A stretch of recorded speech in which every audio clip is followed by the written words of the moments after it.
Welcome to the video, Cost of Living Farmland to Subsidize Your Income.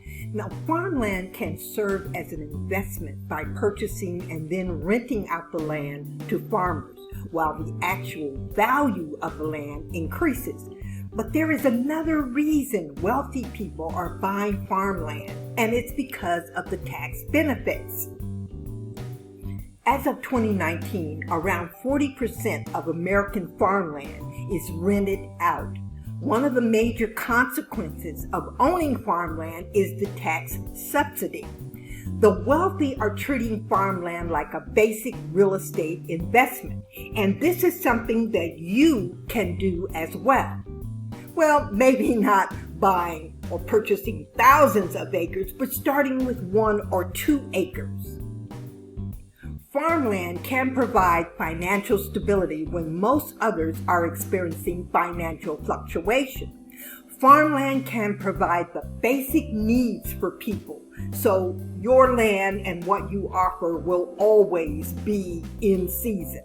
Right now, greed is on the agenda for many.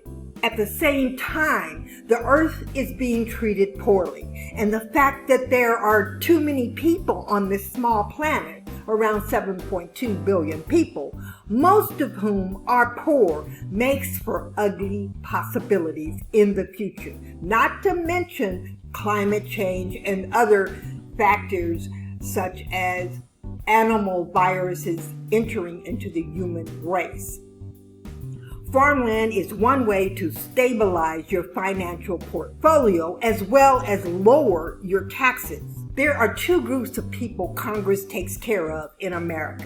The small business owner who employs well over 50% of all U.S. taxpayers, and the farmer who receives serious tax benefits. This is no joke, people. You can purchase farmland on eBay starting at $500, $700 an acre. The opportunities that present themselves when you purchase farmland and rent it out, the tax benefits, the benefit of providing a basic commodity for mankind. This is a great investment that many people are overlooking, but not the wealthy. As you can see from your screen, the wealthy is right on top of it. They are right on top of purchasing farmland all over the world.